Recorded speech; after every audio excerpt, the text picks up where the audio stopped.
Hello everyone, I'm Natalie Costanzo. I have a question for you all. What if there were ways to stop cancers? Would you take the steps to prevent it?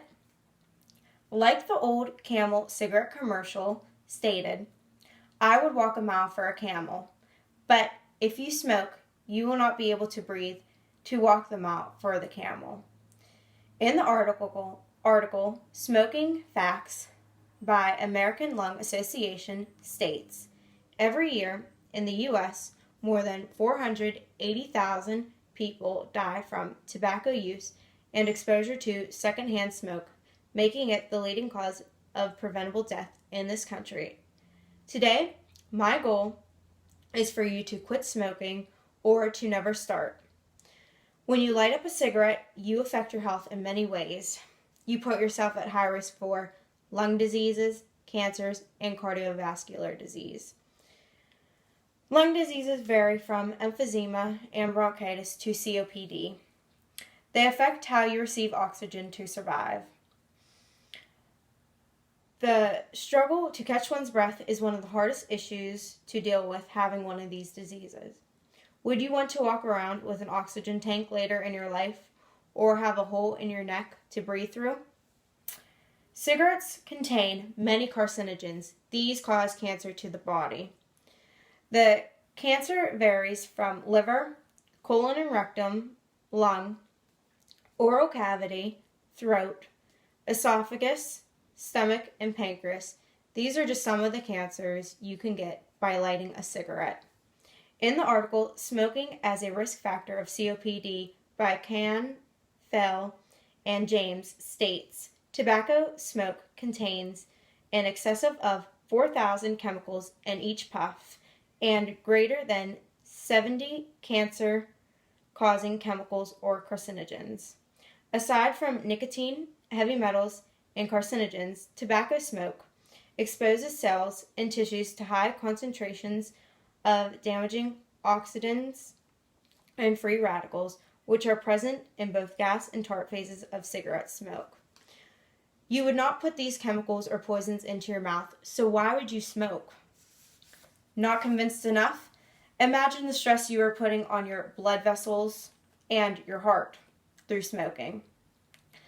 The article, How Does Smoking Affect the Heart and Blood Vessels by NIH, states, any amount of smoking, even light smoking or casual smoking, damages the heart and blood vessels. So, in other words, you will not be able to breathe or have oxygenated blood. Would you want to damage your heart and put yourself at risk for a heart attack?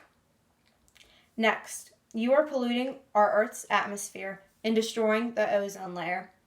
If you want this Earth to be around many more years, you need to protect it and stop smoking. Lastly, the effect you are putting on your loved ones. Cigarette smoke affects them even if they are not the ones smoking. In the article, What Are the Risks of Secondhand Smoke?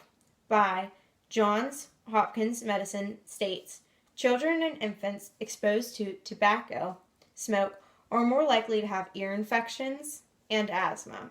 They are also at higher risk for sudden infant death syndrome. This puts children in harm's way. If you care about your children's well-being, you wouldn't even think to light a cigarette around them. It also harms adults by giving them breathing problems like asthma. After hearing all of these scary issues with smoking, the time to quit is now. As you heard, there are no benefits of smoking. There are solutions, though, to quit this terrible habit. First is to quit cold turkey. Next, there are aids to help you quit, such as nicotine patches, nicotine gum, and a pill called Chantix. Lastly is the help from a therapist to overcome your addiction to nicotine. So, imagine after you've taken these steps to quit, how wonderful you will feel. Your lungs will be able to breathe clean air. You will live a healthier life. You will be able to spend more time with your loved ones. And the people around you will thank you for thinking about their health as well. So, I am asking all of you, if you are a smoker or know a loved one who does, please tell them it is not too late to stop and seek help. Remember, save lives, do not destroy them. So, stomp a cigarette and save your life.